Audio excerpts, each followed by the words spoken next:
Mama, mimi toka asubuhi nakwambia mimi sina pesa. Sasa umeshaniambia tangu asubuhi sina hela. Ina maana huko ndani leo atuli. Sasa mama, mimi nataka hela nitolee wapi? Nikaibe au? Usiniambie mimi masuala ya kuiba. Una faida gani mimi kana kichwa kubwa?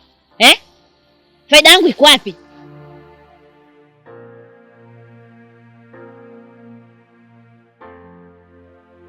Mama, siku leo itakutosha hiyo? Inanitosha mwanangu. Asante sana. Mungu akujalie. Ulipotoa, Mungu akuzidishie. Wewe, hiyo pesa unaitolea wapi? Kaka, ukitaka ujue pesa ilipotokea au tuweza kuitumia. Na hata ukienda msikitini au makanisani, viongozi wa dini hawakuulizi eti sadaka umepatia wapi? Hapana, wanachodai wewe sadaka basi. Mama, umemsikia mwanao anachonijibu? Kwa hiyo naona furahia kabisa hicho jibu. Kwani akakujibu vibaya? Akakujibu vibaya? Na ndio maana akakwambia usiulize pesa inatokea wapi. Hata hao viongozi wa dini hawaulizi sadaka inatokea wapi. Kwa hiyo una hiari yako. Kula au kutokula. Ninachojali mimi tumbo langu lijae. Mimi sili. Usile? Wewe unachekesha jamani. Usile. Kama ungekuwa na atakayo ungefanya kazi. Mwanaume mzima kaza kukulisha. Wewe huna haya kulisha dada yako. Muangalie vile. Kaza kufunga vidredi tu. Usharobalo muwe na pesa wanangu. Mjini hapa. Mtoto wa kike huyu 10,000 nyekundu, hii 10,000 nyekundu. Usile. Usile tu. Mimi hata sina habari na wewe. Kula usile.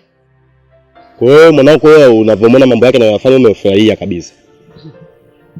Hivi wewe mtoto wa kiume usiseme kama nimependa. Sawa, ametoa yeye pesa, mimi sijapenda. Lakini kama kukosa kutoa yeye ile pesa, tungekula nini siku ile?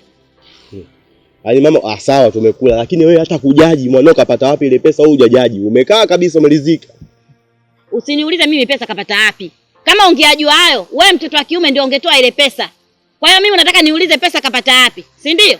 Mimi siulizi pesa kapata wapi. Najua kwamba alinistiri mwanangu siku ya siku, nimekula nimeshiba na sio mimi. Na wewe pia ulikula, mbona ukutapika? Mama, mimi mwenyewe mwanadamu, kuna kupata na kukosa. Sio mimi nilikosa. Kwa hiyo si nimesema ukweli wangu, ulitaka nikaibe. Sasa Momo mwanangu, hata kama ulikosa, lakini unaongea kwa gazwa, mikono yote inaongea. Hivi mtu atakufikiria kwamba umekosa au hutaki? Alafu chengine wewe ni mwanaume. Wewe hapa ndio kama kichwa cha familia. Wewe mtoto wa kike anakustiri wewe au ananistiri mimi. Hivi watu wanakufikiriaje? Bwana mama, wewe ongea kimi ndio nishakwambia. Kana mwanao umuulize vizuri. Hizo hela anazitolea wapi? Mimi dharau kama zile mimi sizipendi. Ile itafika stage wewe atakuja kunitukana mbele za watu.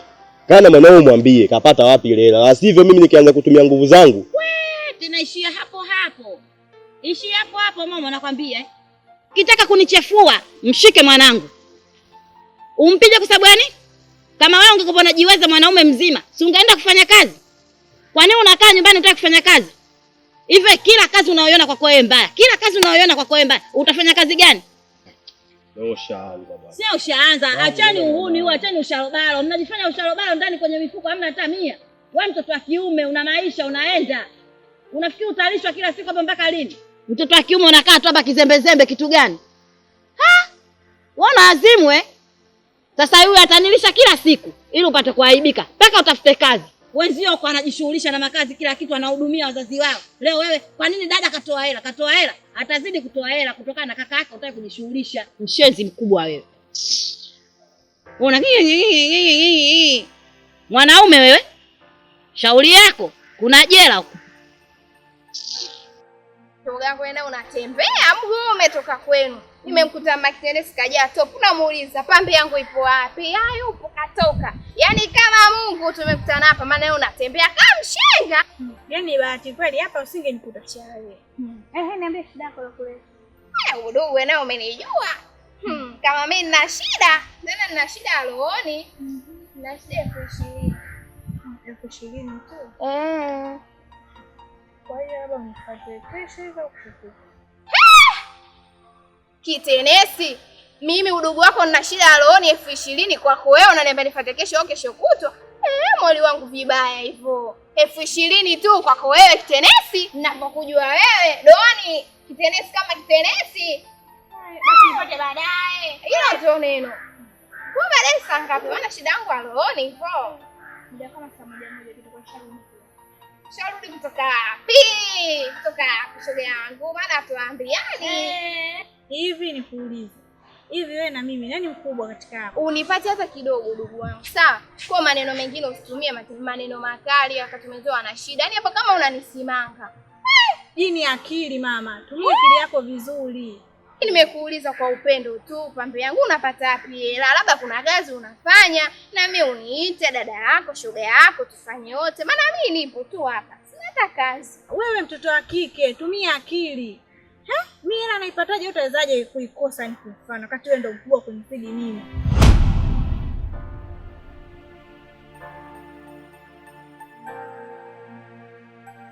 Na usizani hizo shida na kuja kueleza hapa, unajua hizo shida zangu za kila siku. Na shida tunazengoana shida. Safari mimi na shida kubwa. Shida gani tena? Shida kifamilia kabisa pale nyumbani. Viki nataka nikwambie kitu ambacho wewe mwenyewe unaweza ukanionea huruma au ukasema sijui nianzaje ninafanyaje mimi sielewi. Nampata mdogo wangu huyo. Sio Kitenesi, namuelewa vizuri. Kitenesi sasa hivi kabadilika. Sio yule Kitenesi unamjua. Yaani sasa hivi anapata hela, yaani hela hazimpiti mkononi mwake 10,000, 20,000, 30,000. Na sijui anapatia wapi, hilo ndo tatizo. Kwa hiyo wewe umekaa umefikiria umejua ni nani anampa? Ningekuwa najua nisingekuita wewe hapa. Mimi shida yangu kubwa unichunguzie yule dogo. Mimi kumchunguza siwezi. Kwa sababu ananijua mimi kaka yake. Na isitoshe pale nyumbani sasa hivi mimi naona dharau zishaanza kuzidi kwa sababu mimi ndo naelisha ile familia. Mfano juzi hapa nilikosa. Ni mkubwa aliniomba shilingi 2,000. Nikawa sina, nilimwambia mimi sina. Ila Kitenesi akatoa 10,000. Na sasa hivi ananijibu vyovyote anavyojua yeye. Jamani Momo. Hivi wewe na Kitenesi nani mkubwa? Wewe wakuniuliza swali hilo, mimi ni mkubwa. Sasa umeshindwa vipi kujua kwamba yule anatoa wapi hela? Kitenesi kashakuwa mtu mzima. Atakuwa ameshapata bwana ndo anempa hela. Wewe, kama ukijua Kitenesi yule ni mdogo. Na ndo kwanza ipo form 1 yule ni binti mtu mzima. Kashakuwa. Alafu kizungumzia swala la mtoto. Mtoto wako. Mtu wa mwenzio ni mkubwa mwenzio upo. Wewe hapo kwenu unamwona mdogo, lakini kwa mtu mwingine pale anamuona mtu mzima mwenzio. Mimi hilo swala sitaki kuliamini kwanza. Na ndio maana nimekuomba unichunguzie yule dogo. Mimi najua pale nyumbani mama kashani kataa kabisa kwenye ile upande. Na kwanza anitolea maneno ya kashfa, na nikashifu sana bibi kubwa nyumbani. Kwa mimi nilikuwa nakuomba unichunguzie yule mtoto. Sawa. Mimi nitamfuatilia. Japokuwa Kitenesi ni msili yule mtoto. Na ndio maana nimekwambiaje, nataka umfuatilie. Mimi namjua. Ndio maana mimi nakwambia nataka umfuatilie. Yaani akwambia kila hizi tu mimi namjua yule. Wewe mwenyewe unamuona mambo yake. Na kila sasa hivi tangia apate vijisenti akabadilika kinoma. Yaani mambo yake yamekuwa mengi. Sema naye mtoto naye balaa yule. Sijui alompata anampa hela ni nani. Na ili jua kali. Mimi mwenyewe hapa najipaka wanja, najua kusuka nywele. Nilitokea mpaka chanika mwisho hapa. Sipata hata kunipa 2,000. Kivipi sasa? Kivipi? Wewe mtu mdogo anamiliki hela kama hizo vipi? Wewe ushaanza kuingiza mada zako za ajabu. Hapa tunaongea hapa saa Kitenesi. Wewe kupewa 2,000 babani ili wewe. Haya usijali, mimi nitamfuatilia mwanzo mwisho mpaka nijue hela anatoa wapi. Basi mimi wewe niingie hivi kati asiana. Haya poa.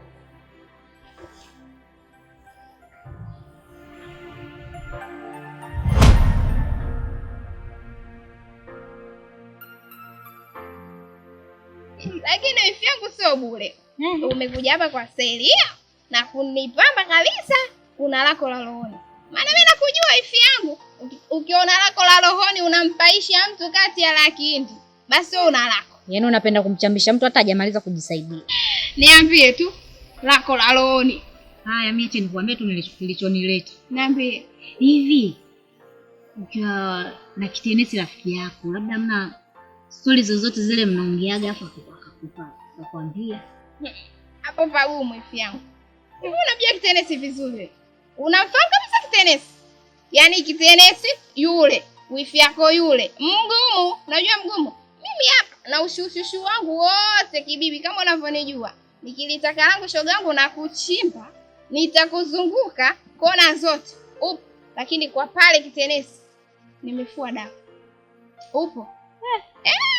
Maana mimi kila nikimuuliza shoga yangu wewe unapata wapi ati? Au umepata kazi mwenzangu niambie basi na mimi maana nipo tu hapa mtaani. Twende yote tukafanye hiyo kazi na mimi nipate hela. Maana wewe mtoto mdogo tena unasoma unapata wapi hela? Hataki nakwambia ninamwambia hiki anazunguka huko. Vurugu mama. Yaani mwanzo sina raha, yani silali usingizi. Kwa nini hilo jambo linaniumiza. Sasa nikajua kwa kweli rafiki yake wa karibu. Sasa alishakwambia. So kwa kushindwa huko kulala, vipi umemzaa mtoto albino babake mweusi au? Yaani bora hata ningezaa albino. Mama, mtoto mdogo anatuzidi hela. Ikiwa sisi watu wazima nakwambia muda wote yualotose linatupiga lakini hatupati hata hela. Kitenesi mimi ndo sponsor wangu ndo ananiwezesha nakwambia. Sio uongo. Hiki kijora kanunulia shoga yangu mnadani. Upo. Nikikimtandio nimevugia tu mwenyewe ile kijora kanunulia yeye. Upo shoga yangu. Na mimi yule shoga yangu kitenesi. Kile ninapombana nakwambia. Wenzangu nitajie kama una sponsor basi na mimi nimjue. Basi sawa. Mimi nakuaminia wewe mtoto wa mjini ushinde na chochote. Kuna kazi nataka nikupe.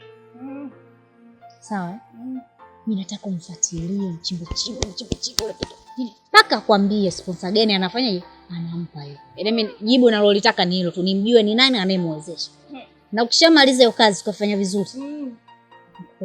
We, 5,000. Kumbe mambo ya minoti, mchezo pesa. Habari ndio hiyo. Imeisha hiyo. Tena ukilialia sana maiwe, maana nakujua unavyojua kulalamika. Na kuongezea buku ya pikipiki mama inakuwa shilingi 6,000. Jamani Dar es Salaam joto.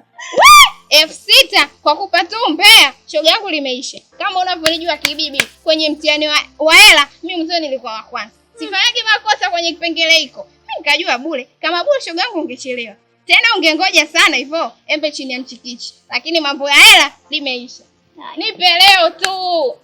Nikikutana naye tu nakuletea kiubuyu kilichonyooka. Na mwisho nukta naweka. Ndio nakupendea gani mambo ya hela. Ile langu unipe.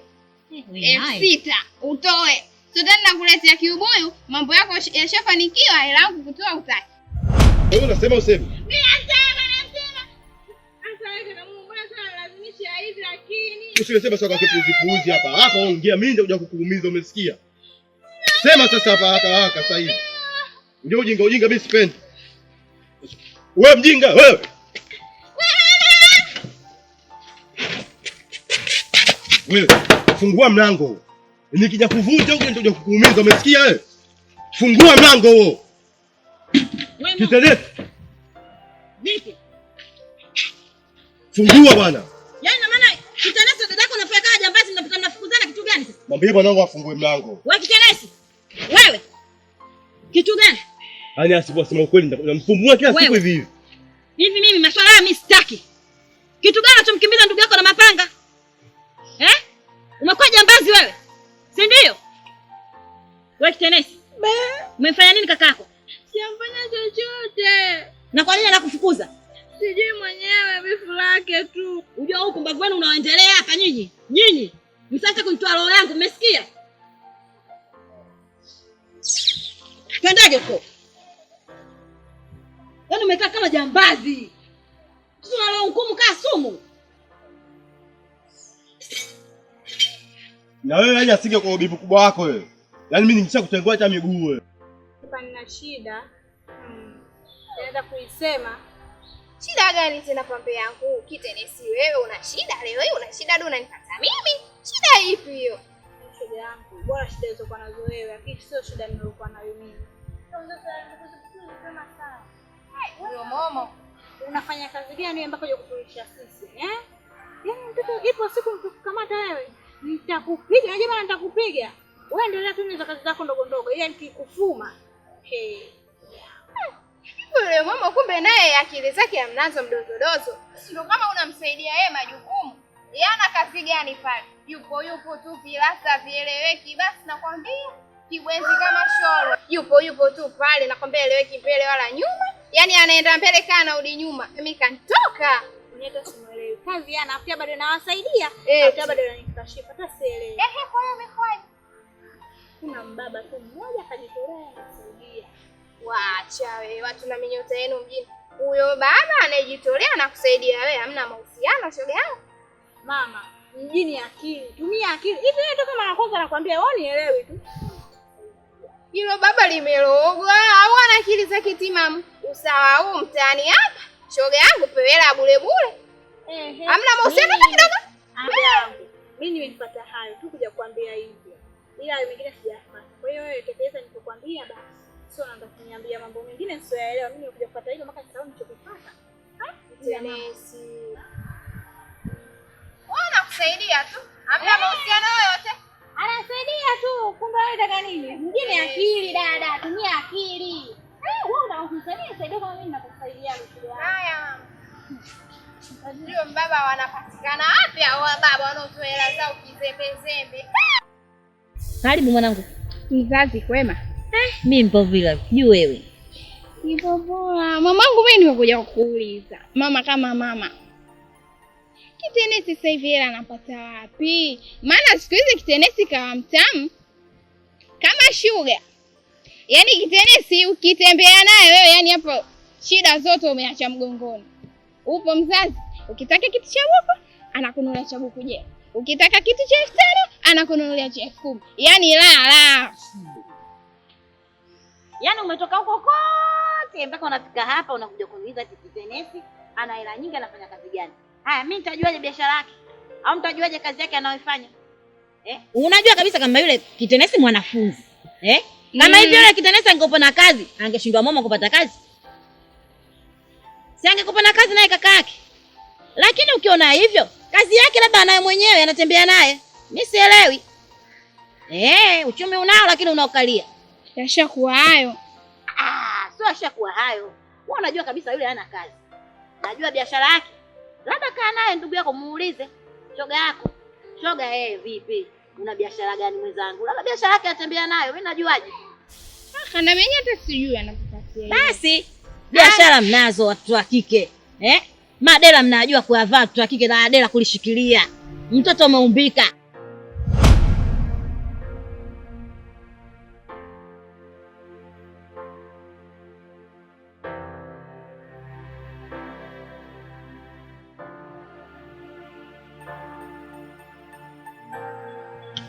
Mzazi wangu wewe. Juzi nakuuliza kuhusu nani kitenesi mwanao. Sasa hivi kawa mtamu. Hela anapata wapi? Hukunipa jibu. Tumezunguka. Leo nimekuletea mrejesho. Kumbe mdogo wangu nimepata taarifa sasa hivi anadanga. Tena mdangaji maarufu na yeye yupo special kwa waume za watu. Atarogwa mwanao. Tena mdangaji maarufu. Unamepata teteso anadanga na waume za watu. Anadanga kamdangia babako. Anadanga na wanaume za watu. Kadanga hiyo vipi? Anadanga na wanaume za watu. Mtoto mdogo anataka kukomaa. Umesikia hiyo? Sijakusikia. Yule mtoto mdogo, hata yeye pia mtoto mdogo unaotaka makubwa. Sawa? Ungekuwa wewe sio mtoto mdogo, usingetaka kuuliza uchumi anaopata kitenesi uchumi gani au ana kazi gani mpaka anapata pesa. Kwanza nashukuru sana mwanangu, hujaumiza akili yako sana. Ukaja kugundua kazi ya mwanangu. Wewe ulikuja ukakaa pale kwenye mnazi na ukaniuliza, "Mama hivi." Nilikwambia mwanangu uchumi unao na ukalia. Alafu unajua yule mimi nimemvulia kofia. Maana yeye mjasiriamali mdogo. Haendi Kongo wala haendi Dubai. Sema kafate vijola wala kafate vitenge. Hapa tu kazi kuingia ndani, kuoga, kuvaa kijola, kuchukua malapa. Mazito. Mtaji maji ya kopo tu. Sasa yeye mwanangu, utoke hapa, ukate passport, sijui utumie gharama Kenya, sijui Mombasa, uenda kutafuta nini? Na wakati hapa Tanzania uchumi tunao. Tuna madini hapa. Tuna reli mpaka za juu tunazitumia. Leo unatoka hapa unaenda huko unaenda kufuata nini? Unafuata corona. Hilo nalo neno. Sasa sikiliza mwanangu. Kama yule anadanga, hajamdangia babako. Na yeye pia kadange. Tumeambiwa hapa kazi tu. Kazi ziendelee. Na watu wanafanya kazi. Kazi inafanyika. Mzazi nilikuwepo. Wewe nenda tu mwanangu. Fanya kazi hiyo. Kazi unayo mwanangu, nakutegemea. Yaani umekaa tu kizembezembe. Mimi hapa mzee na nikioga nikinaneo kitu kinaonekana. Kitu umekivalia dela kabisa, unakikalia kitako, muangalie kwanza. Una hata aibu. Yaani jiachie kwanza. Kibibi kama kibibi mama. Nimekuja kuchukua ulichokiokota mama, ili nikijue, maana hapa roho yangu kujijua. Nasema nakutasi. Mayo na wewe upoe au kae ukatulia. Mwenzangu Kitenesi yule, kwa ninavyosikia mtaani huko, kapata sponsor. Upo mwali wangu?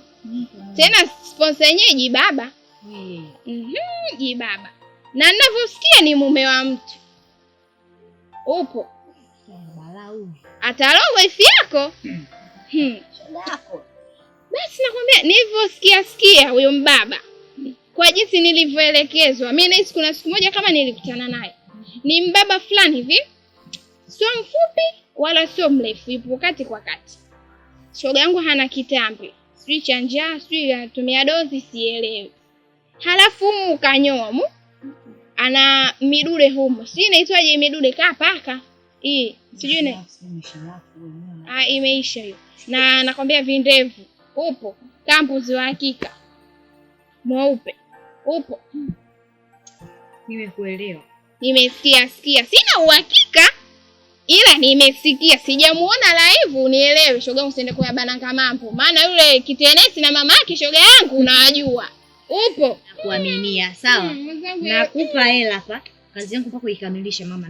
Fanya anavyokuambia. Kwanza 5,000 wako juu hujanipa. Subiri kwanza. Mbona unalakalaka kama dereva wa ndege anakimbilia kufika wakati hata nyuma abiria wanataka kufika naye pamoja.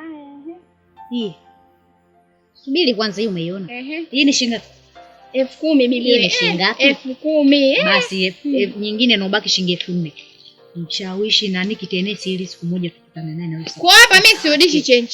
Ndio maana nimekuongezea. Imeisha. Sponsor tukutane naye mama, ili tupate ushahidi. 10 kama 10,000. Tuna beti maisha haya. Bwana wewe. Mtu akuoneshe bwana yake anayetoa hela.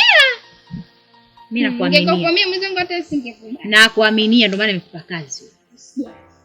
Tena ukifanya kazi nzuri mama, nakuongezea nyingine. Usinione nimepauka mpaka vile nimelala kwenye majivu. Na siri yangu, na mashaka na wewe. Mashaka ya nini? Na wewe unatoa wapi? Sasa jamani, kuna haja ya kujitumua kumtafuta mlinzi wa kunifuatilia mimi wakati inajulikana. Mrs. Momo. Mama yeye ana kazi, ana kazi yangu, msimseme. Ana hata kazi, analishona Kitenesi shoga yangu buya pale, wote ninaujua upo. Basi kama yeye wapi mimi ananipa. Momo ana kazi. Ndugu yangu anajilindia utamu wake, ananipa hela. Hiyo na mimi nitamweka mpelelezi naye akupeleleze.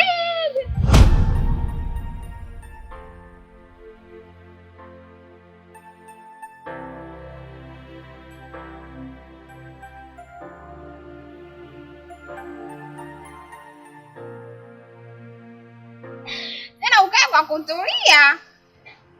Kama macho yako anaona vizuri tu. Unaona vizuri? Msimbazi. Ifi yako leo ndo kaniwezesha. Upo. Kaniwezesha nakwambia, kanipa ikitia, kanifunga mdomo. Maana mimi ukinipa hela shoga yangu nataka nakuchapa na nyama za kimya. Domo linajaa mate. Upo. Hii hela nimepewa shoga yangu. Kanipa ifi yako. Si yangu huyu namjua mimi. Huyo shoga yangu. Nipo mpeleleze ifi yako shoga kama unavyonijua. Imemchimba vizuri, kaniambia yeye anapewa na Momo. Upo.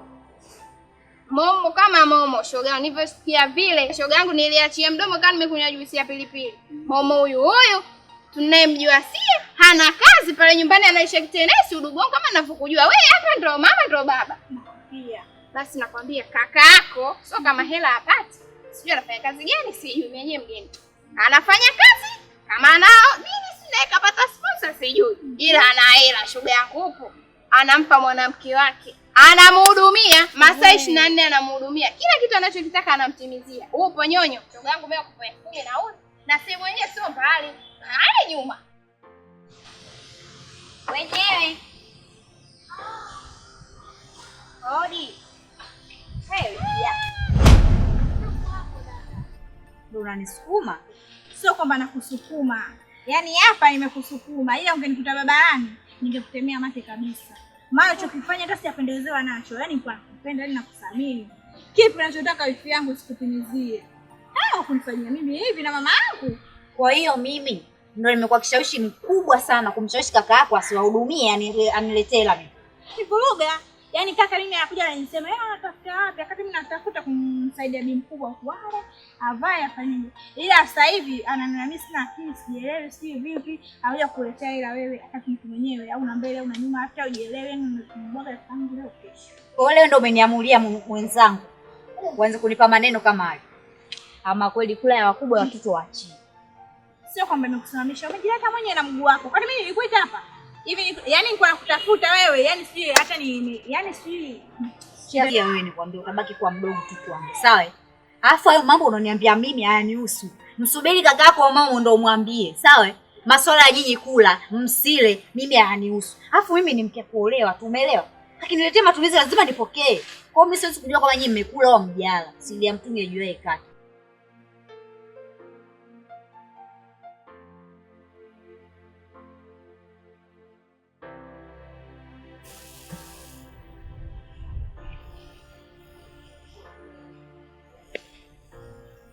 Mama, wewe sema shida yoyote mimi nitakutimizia. Ila usiniulize mimi. Hicho tu. Haya, nashukuru sana mwanangu jamani. Kumbe kuzaa jamani nako raha jamani. Watu wanasema watoto wa kike hawana faida. Unaona faida hizi jamani? Asante sana mwanangu we. Jamani. Ila mama, kaka Momo ana mchumba wake. Na wewe kila mimi. Ila yule wifi yule niko nampenda ila sasa hivi simpendi. Unajua kwa sababu gani? Kaka Momo hudumii huko, anamhudumia yule wifi kule. We. Momo huyu mwanangu? Momo huyu mwanangu. Hela za hapa anakataa kutoa hela hapa, mamake akulishe vizuri unenepe mama. Ushamili hataki. Anaenda kumshamilisha mke wake. Mke wake mama umemuona wewe? Kila siku nywele mpya mama, wigi la kwenda, vijana mama tusisee. Sasa mwanangu tulia. Asante sana kwa kunifikishia hii taarifa. Uliompa hii taarifa sio kisiki. Huyu atanitambua. Mimi mwenyewe napenda gani? Atanitambua. Humu ndani atakuwa hali. Hali humu ndani, yani nitakavyomlamba mkono humu ndani hali. Mimi mama mzee nakupendaga hapo.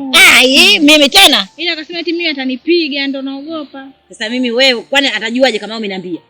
Kwani mimi mwanangu sikupendi? Unafikiri maisha haya nani unafikia na nakataa? Tenesi, jamani. Mtoto ana akili jamani, Mungu usaidie mimi anabii wewe. Mungu akukuze mwanangu wewe. Wewe huyu nyama yule nakwambia huyu nyama huyu leo huyu ndani atatambua. Wewe unasema usemi? Mimi sisemi. Kwa hiyo usemi unaniambia mimi. Wewe usiniambie hiyo. Alafu usione mimi mtoto mwenzio kwenye nyumba, umesikia? Ndio. Sasa unaongea. Uniambie. Uniambie. Tuletea sasa kijinga jinga mimi. Sema unapata wapi hizo hela? Mama, nini sasa? Nini? Mama unajua sipendi. Tena sipendi mtoto kunishikia mwanangu. Sipendi nakwambia. Huyu unamwendekeza mwanao bwana. Yaani ukitaka kunitibua akili yangu, mtoto wangu. Sipendi uwe baba yako huko. Sasa kwa hiyo ndo unamfundisha hizo tabia. Huyu unamwendekeza mwanao bwana. Namwendekeza nini? Kwani wewe ungelelewa hivyo ungekuwa wewe? Pumbavu wewe. Mtoto lazima akanywe. Pole mwanangu. Nifuate huku nione. Huku nakwambia nifuate sasa hivi.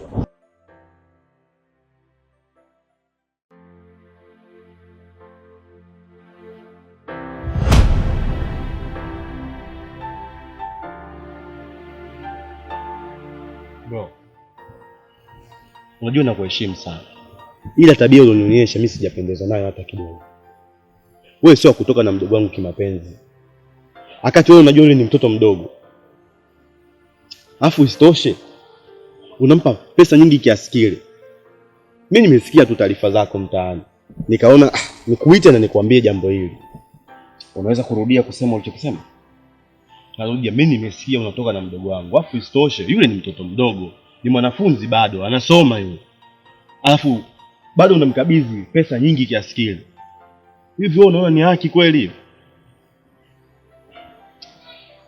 Momo, umenikosea. Umenikosea sana.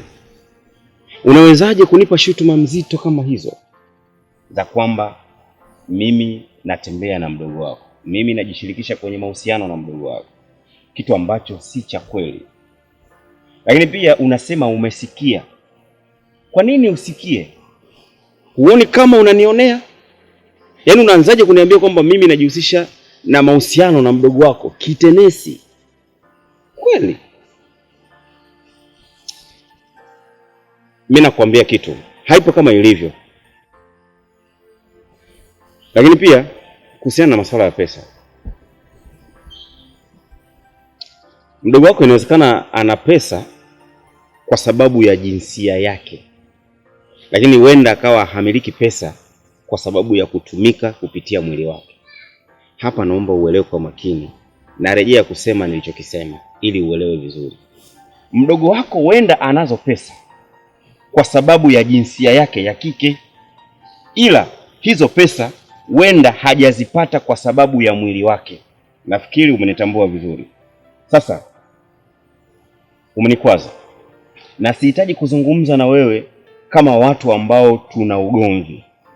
Mimi ni mtu ambaye naheshimika, lakini kwa sababu sisi tunaishi kifamilia, tunaishi kama watu ambao tunafahamiana sana, nashindwa kufanya chochote. Ila elewa kuwa umenikwaza na umenikosea sana. Ili uweze kunishutumu kama ambavyo unanishutumu, ungekuwa na uhakika na matukio, kuniona mimi live nikiwa nafanya hicho kitu, ama labda kuna ushahidi kupitia hizi simu za smartphone. Unanionyesha kwamba bro, umeona na ushahidi huu. Hicho ndio kitu ambacho natakiwa kiseme bwana. Umeniita hapa, tumezungumza, nimekusikia, nimekuelewa. Tambua umenikwaza na usitake kushusha heshima yangu.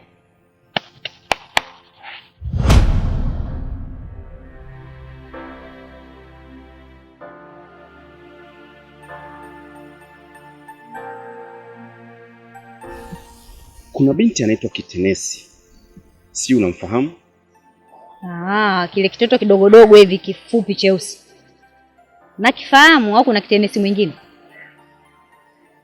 Nahisi ndio huyo. Bila shaka ni huyo. Inasemekana huyo binti sasa hivi amekuwa mcharo. Natumia lugha ya vijana wa mjini. Yaani mcharo ni mtu ambaye ana pesa, ana kipato kinachomtosheleza. Ni binti mdogo lakini anashika pesa, anatumia pesa na hana shida na vijisenti vidogo vidogo, kwa maana 5,000, 15,000, 10,000. Kutokana na umri wake hizo pesa ninazozitaja ni kama nyingi hivi. Wakati watu wazima kama sisi pesa hizo ni pesa za kawaida, huenda ikawa za vocha tu. Ni kweli huyo binti anamiliki pesa hizo? Kakaangu. Kumbe na wewe unajua. Yaani yule binti sasa hivi anatusumbua. Anashika hela. Si wenyewe watu wazima anakuambia muda wote jua la utosi linatupiga, hatuna hizo hela. Lakini yule mtoto sijui anapotoa hela. Kumbe na wewe unajua. Au unaweza kujua mtu anempa nini? Taarifa za kujua kwamba kuna binti ambaye anashikashika pesa nazo. Na kuhusu kumjua anempa pesa, sina uhakika sana. Lakini pia nimesikia huyo binti ana kaka yake anaitwa nani, Momo. Anaitwa Momo. Momo Nasikia anamtafuta huyo mtu ambaye anamwezesha. Ni kweli? Ni kweli kakaangu. Ana kaka yake anaitwa Momo. Kaka mmoja hivi mweusi, mrefu, anapenda kubana rasta. Yaani sasa hivi hana amani. Hana furaha, hafanyi kazi. Anaumiza kichwa. Mtoto mdogo yule anatoa wapi hela? Kwa kweli na yani kila mtu imemchanganya. Mimi mwenyewe nipo kwenye hiyo njia kumsaka wewe. Yaani tukimjua anayempa hela. Mungu. Na ni kitu gani ambacho kimedhamiriwa katika kukifanya kumhukumu huyo mtu ambaye anamwezesha Kitenesi? Sema nini? Hiyo ni siri ya familia. Tutajua wenyewe tutakachomfanya. Yaani tukimpata mkononi, jamani, Mungu mwenyewe ndo anajua. Sababu hata kama niwe kaka yangu usingekubali. Mtoto mwanafunzi, alafu hela anapata, hana kazi. Wewe mwenyewe lazima uchanganyikiwe. Labda tu cha kukuomba kama na wewe unasikia tetesi. Kama utampata huyo mtu mjengo, Mungu tushirikiane. Basi haina shida dadangu. Msidhamirie sana kumfanya kitu kibaya huyo mtu, kwa sababu inawezekana wenda anayoyatoa ama pesa anayoitoa ni kwa faida ya familia ya huyo Momo. Yaani kakangu atachofanyiwa, Mungu mwenyewe ndo anajua. Yule gerezani au atolewe busha.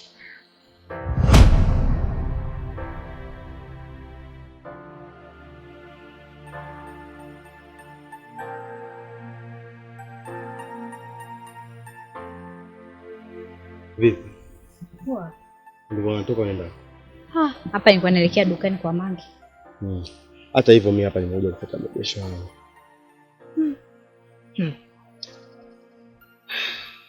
Mrejesho bwana, yani naona kama bado niseme.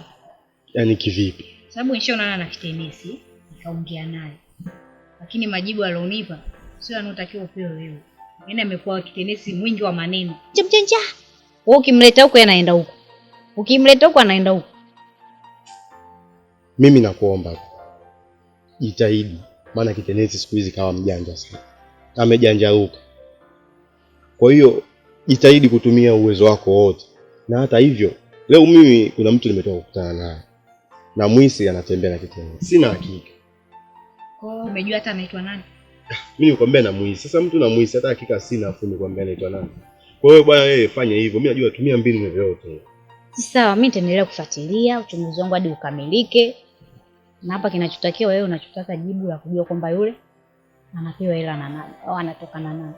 Kwa hata usijali. Sawa, yule mtoto mdogo yule. Fresh. Najua mwenyewe nitakavyomdanganya hata na vipipi, biskuti ataniambia. Kitenesi huyo. Kitenesi huyo. Hata ingia 18 tu. Unajifanya kijanja. Ulikuwa unaenda? Nimeenda kwa Mangi dukani. Twende. Sibaki hapo subiri. Nibaki nikusubiri ili wewe. Twende huko. Yaani wewe nyumbani sikutaka watu wasikie mazungumzo yetu. Kwa sababu mimi wale nawajua. Na nataka uniambie kila kitu kwa sababu najua wewe unajua, unafahamu tu. Kwa sababu wewe yule Kitenesi ni rafiki yako. Niambie kila kitu, usinitibue. Na sitaki unifiche kitu chochote. Niambie Kitenesi anapata wapi hela? Ndio kitu ambacho mimi nataka kukijua. Hivi, mama ngoja nikuulize kitu. Wewe yule si mdogo wako? Najua sana unafahamu kila kitu unanificha. Mimi hapa tutakuwa hapo utoke leo mpaka uniambie kitu chochote. Yaani chochote unachokijua. Mimi nipate kufahamu kwa sababu nyinyi mnanipanda kichwani sasa hivi. Mwenzako yeye ananipanda kichwani na unanipanda kichwani. Au wewe ndio unampeleka kwa mambo yenu ajabu ajabu. Tafadhali. Tena mama na kuheshimu, umenielewa? Na kuheshimu. Toka tujuane sija kuvunja heshima hata siku hiyo. Umenielewa sijui?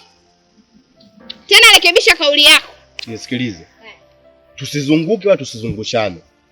Na ndio maana mimi nimekufuata kwa sababu nakujua wewe ni rafiki yake mkubwa, unajua tu lazima ujue. Basi sikia sasa nikwambie. Mdogo wako yupo karibu na mbaba mmoja hivi staarabu lakini sio mpenzi wake. Upo.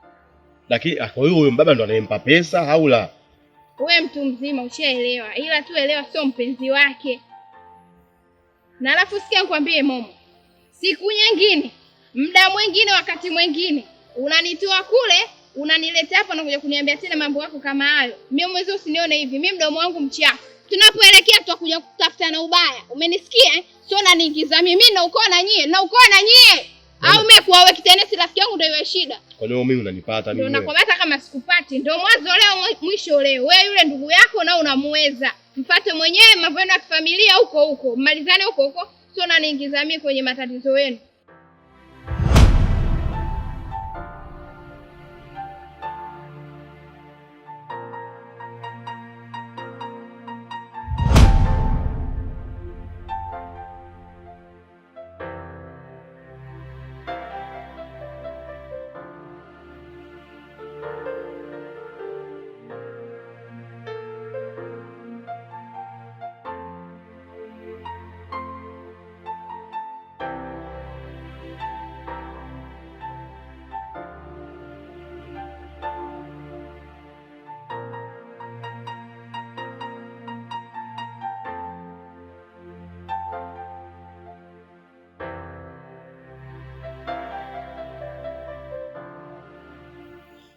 Na hizi kazi yangu inaanza kuwa na matumaini. Kivipi yani? Kuhusu upelelezi wangu, nahisi kama nataka kupata majibu yangu ninayotaka. Sijakuelewa bado. Bwana, katika pita yangu na upelelezi wangu, mtu mwenyewe tunamtafuta mhusika. Nimeelekezwa na nahisi karibia muda wote ule unamkamata. Yupoje yani? Sasa wewe unanizungusha, sikuelewi. Basi nielekeze huyo mtu yupoje au jina lake nielekeze. Kaka mmoja hivi ana mweupe hivi, amenunua pangi. Na vindevu fulani hapa na hapa. Mweupe. Na ni mtu mfupi.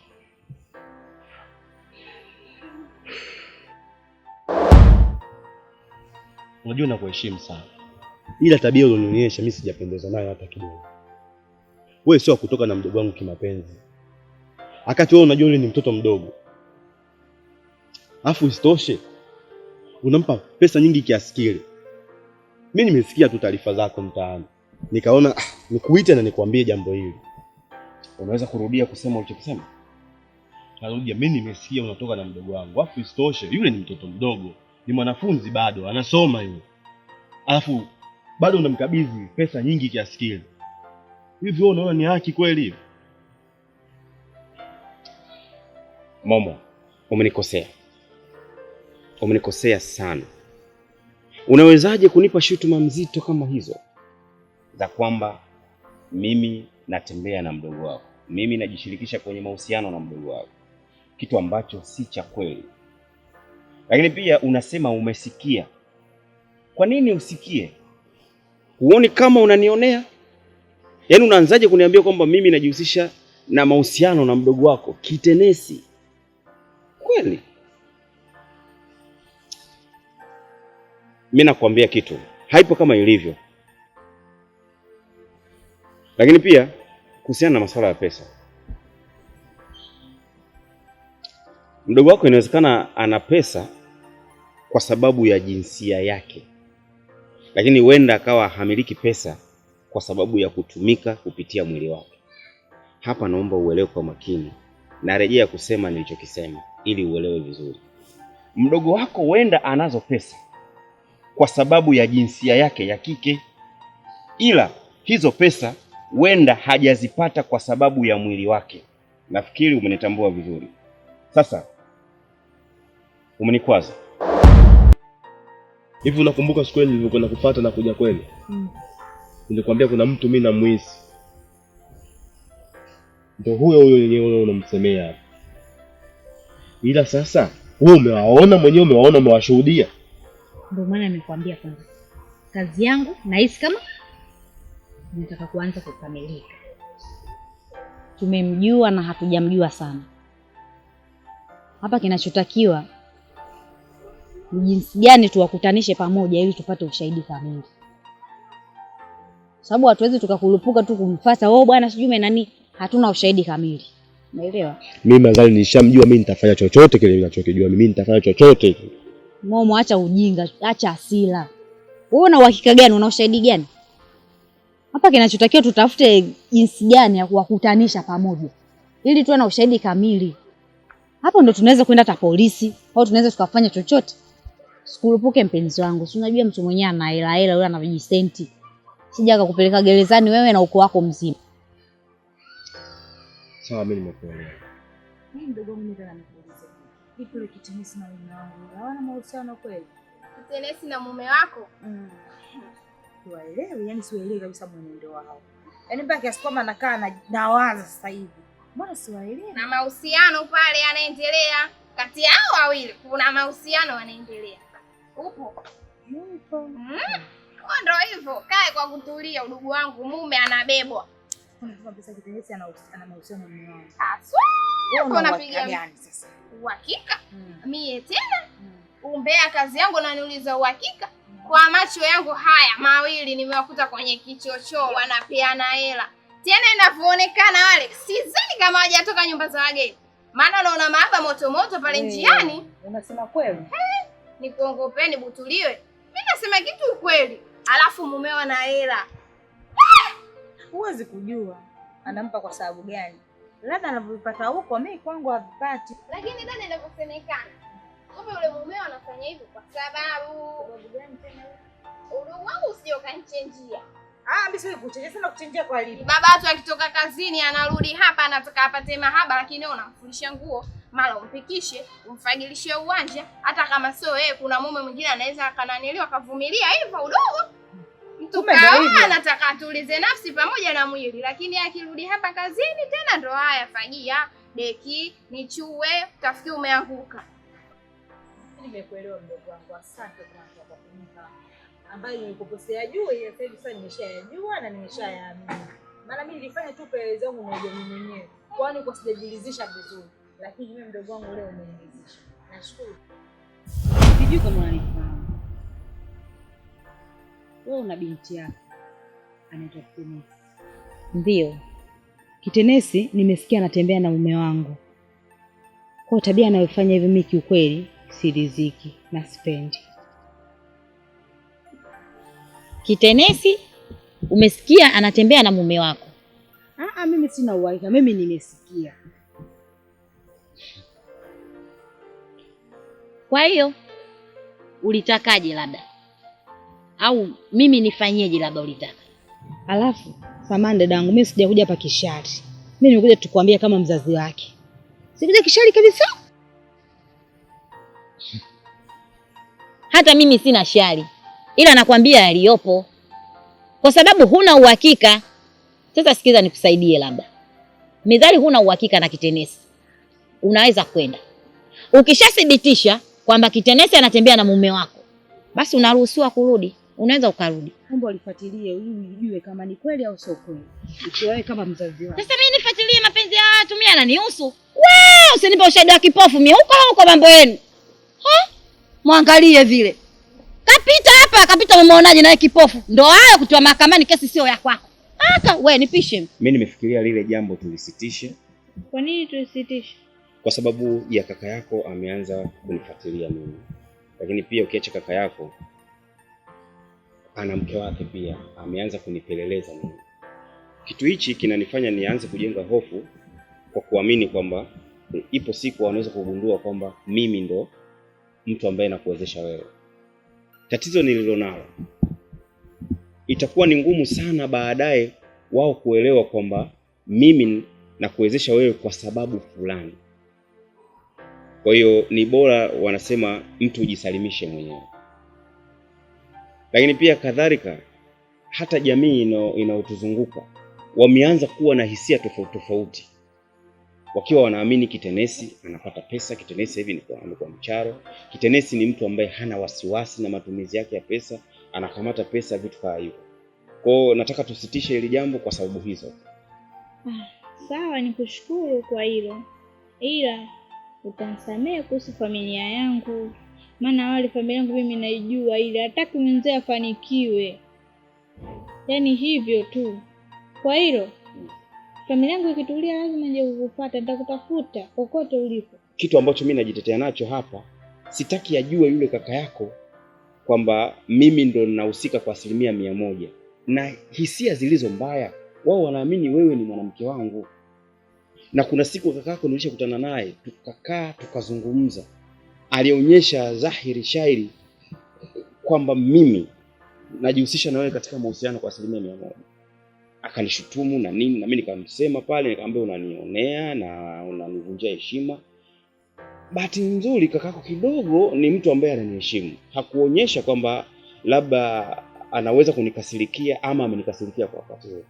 Na ndio maana naona kwamba ili jambo kama kuna uwezekano labda wewe ukajisalimisha kwenye familia yako, ukawaambia ukweli kwamba bwana unapata pesa kupitia njia fulani.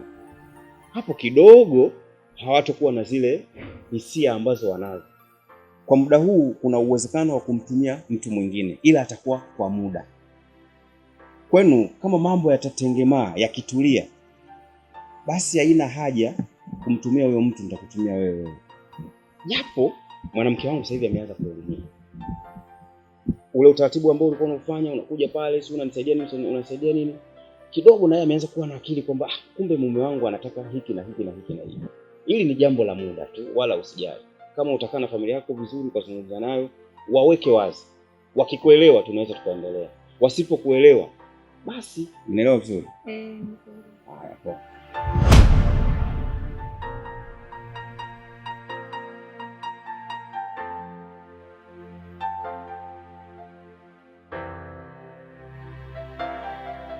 Tulia. Yeye mwenyewe ndo ametaka kusema pesa anazipatia wapi. Sasa yeye mwanzo kuburuzana hata umeanzia wapi huko? Sasa si ndo aongee. Ongea mwanangu. Hivi unaitwa nani vile? Kitenesi. Oh, safi sana. Jina lako nishawahi kulisikia. Wewe ni miongoni mwa mabinti ambao nilikuwa nakufuatilia kwa muda mrefu, nikasema nikuvizie wakati unarudi shule ili tuzungumze.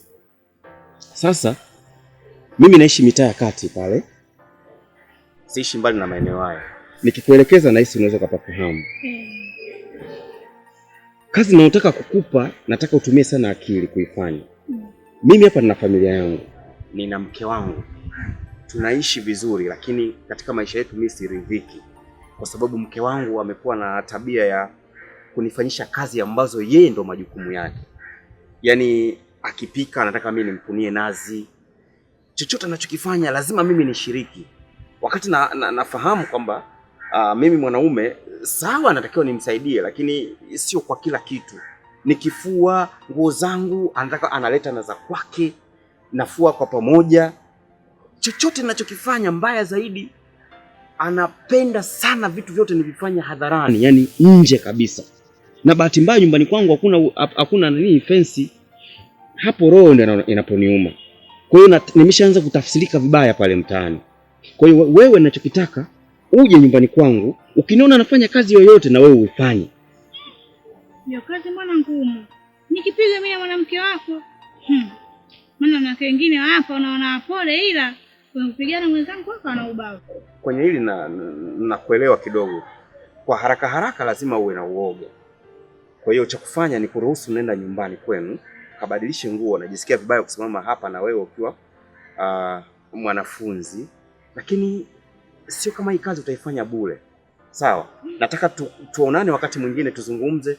Kuna uwezekano wa kukuwezesha kwa namna moja mwingine. Sawa? Haya, poa. Haya.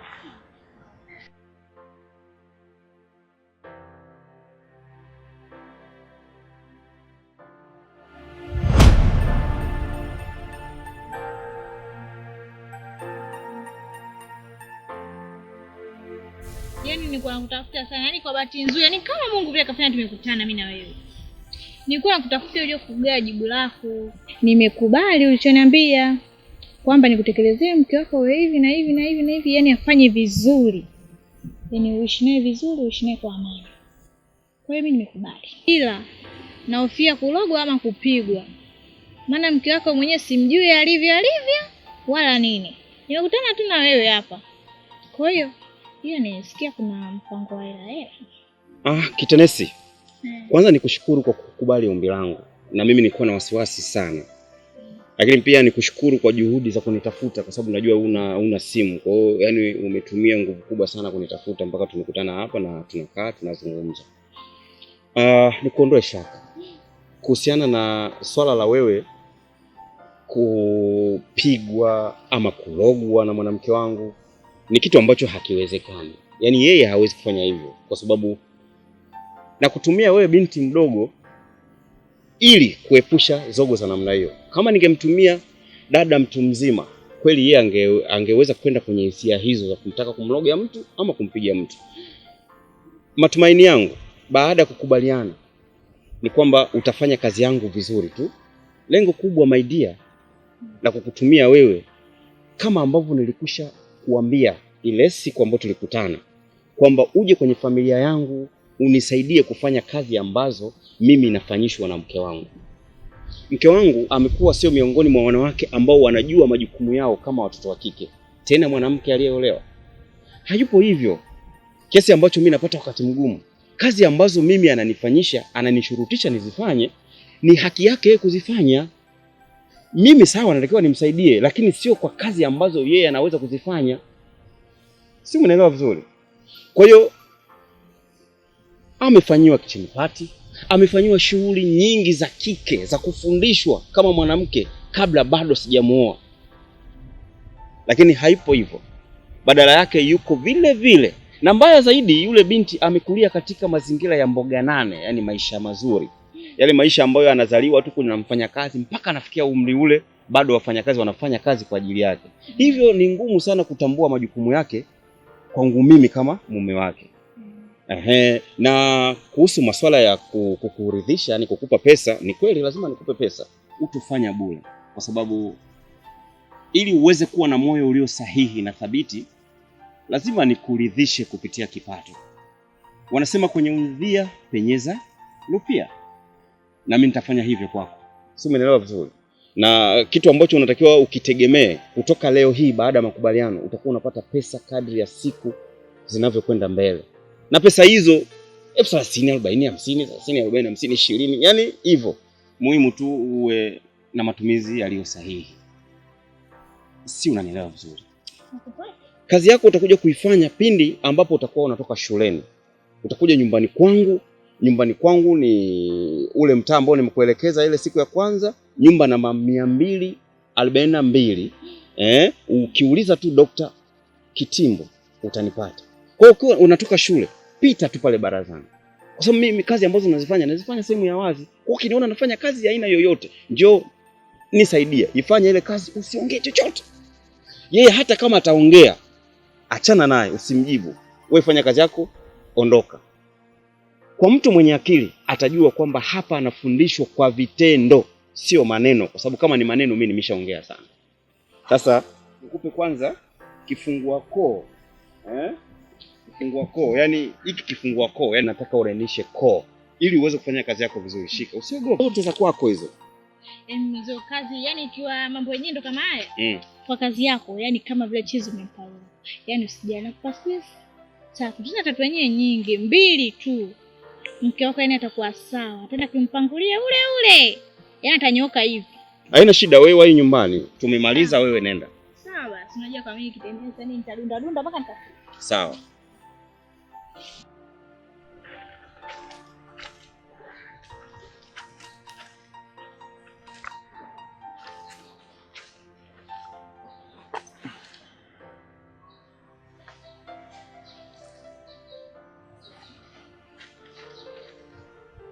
Hivi mke wangu, umepika chakula kweli? Niandae chakula? Nasubiri umalize hapo hiyo kazi ukaandae chakula ndani. Niandae hiyo vipi? Nihurumie basi jamani mumeo. Unihurumie nini? Wewe maliza.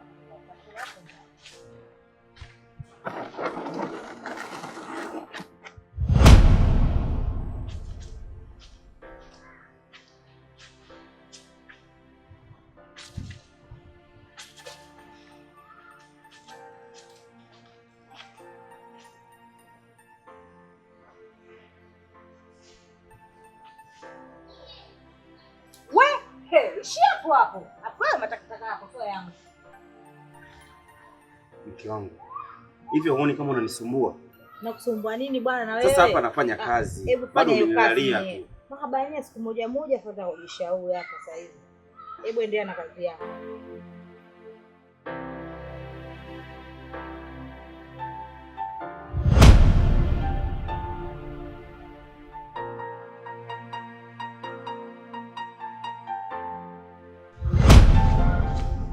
Wewe, unanijua mimi?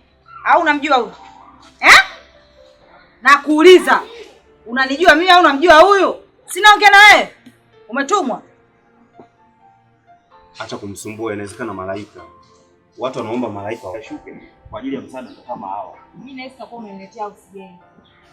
Alafu wewe, wengine kukuta maisha yako hakuna kuyaingilia mbuzi mmoja wewe. Toka hapa. Nangu! Sitaki. Njoo endelea na kazi yako huku. Sitaki. Nataka mwenyewe. Nimekwambiaje njoo endelea hapa. Malaika huyo yupo. Malaika yeye katoka Fildausi huyo. Au katoka Madina? Njoo endelea, usitafute la undani. Umesikia mwanaume wewe? Mke wangu sina deki. Oho. Wewe hangaika. Njoo kwanza maliza yeye afu unakuja kudeki. Unaona sasa? Unaona? Haya, ungemuumiza dada yako. Una bwana. Kelele, tena shika adabu yako. Maswali gani unamuuliza dada yako? Momo, huyu ni dada yako. Unapaswa umheshimie. Na huyu ni kaka yako. Pia mheshimiane. Maswali gani mnaulizana kijinga? Wewe ni mkubwa afu ni mwanaume. Inabidi utumie akili. Muangalie kwanza. Mwanangu. Kwa hiyo lakini bado tunaendelea akili kupata hiyo pesa au? Yaani mama, nasikitisha sana. Unajua sana. Yule baba aliyokuwa anamfanyia kazi. Sasa hivi namtafuta mtu mwingine anayemfanyia kazi yake. Kwa sababu ya kaka Momo huyo. Unaona wewe? Hivi wewe mama mwanangu, kwa nini utumie akili? Riziki ile inaenda kwa mwingine. Yaani unakubali kabisa riziki inatutoka kabisa mikononi. Kweli mwanangu? Humu ndani wewe ndo mwanaume na wewe ndo utalisongesha ile jahazi. Haya sasa katafuta wewe kazi utulishe humu ndani. Pumbavu wewe. Sasa hivyo nataka hivyo tulishe leo. Na nakaa hapa asubuhi mtaje na nataka mwingine kuzurua sinihesabie. Jamani, hivi mtu riziki kabisa na kutoka mkononi na kutoka riziki inaenda kwa mwingine. Momo mwanangu jamani, momo. Bwana yenyewe muangaliaje mtu tu atoe zake hivi. Angalia. Kibibi, kwa mara ya kwanza unaniona mimi. Mimi ndo ninachokiamini. Kama ulishawahi kuniona labda mimi na yeye tuje kuonana tukazungumza. Ni hivi Kibibi. Niliwahi kukuona nyumbani kwangu ukiwa unazungumza na mwanamke wangu. Wakati huo mimi nipo ndani. Na mke wangu alikuwa anaamini kwamba mimi nimepumzika. Mazungumzo yenu niliyafuatilia. Lakini moja ya vitu ambavyo ulinikwaza ni wewe kumwambia mwanamke wangu kwamba unahisi mimi natembea na kitenesi. Lakini hapo wakati naendelea kuwasikiliza, ukaja ukanifurahisha. Ukamwambia mwanamke wangu kuwa shida yako unayo wewe. Yaani shida kubwa unayo wewe mwanamke. Nahisi unakumbuka vizuri. Yaani mimi nilifurahishwa, nilitamani nitoke nje nije nikupongeze, lakini bahati mbaya tu sikuwa na ule uhuru wa kusema nitoke kwa muda ule. Kwa hiyo nikasema nikutafute ili tukae tuzungumze.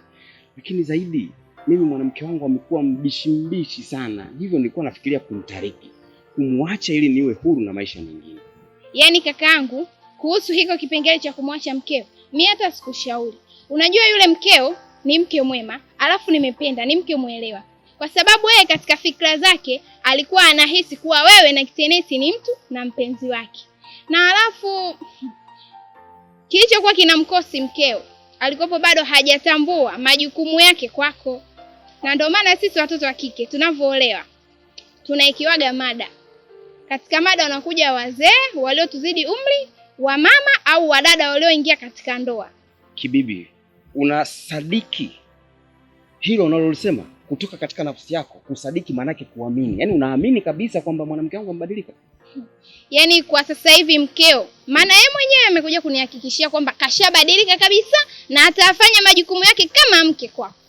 Unaweza kumchukulia dhamana wewe hapo kwa maana nisimtariki kwa sababu unaamini amebadilika, si ndio? Yaani usimtariki, usimuache, na mimi ndo namshika dhamana 100%. Na vitu ambavyo nilikuwa navifanya mimi ambavyo yeye ni majukumu yake akawa ananipa mimi nivifanye, sitavifanya tena, atavifanya yeye. Naamini kabisa. Ila ikitokea bado ana zile tabia zile ambazo mimi sizipendi, basi wewe nitakupa kazi ya kufanya matendo ya kumfundisha yeye kama ambavyo nilimpa kazi kitenesi. Unajua naachana na kitenesi sasa hivi kwa sababu familia yake imeanza kunifuatilia mimi, japo hawana uhakika kama ni mimi au la, ila wanamfuatilia mtu ambaye anamwezesha kitenesi kwa kumpa pesa. Nasikia kama mchalo sana. Sikwambii, kitenesi alikuwa anatusumbua. Yaani unamwomba 2,000 na kukupa 5,000. Kimwomba 5,000 na kukupa 10,000. Yaani la kutembea na kitenesi shida zote chini. Sikwambii, swadisi. Unaambiwa ukimwomba shilingi 2,000 anakupa 4,000. Sawa daktari. Ni mimi ambaye nilikuwa namwezesha, na kazi kubwa ambayo alikuwa anaifanya ni hiyo ya kwenda kunirekebishia mwanamke wangu kupitia vitendo tu bila kuongea naye. Kwa hiyo kama ikitokea hatobadilika, basi wewe utakuwa na kazi hiyo, na akibadilika basi. Yaani kwa upande mwingine naomba kama asibadilike. Usijali, kwani unataka chochote kitu? Kweli? Hujafanya kazi, lakini twende pale nikatoe kwenye simu, lakini kama unakunywa bia, kuna chakula chochote unakipenda, utakula. Sawa?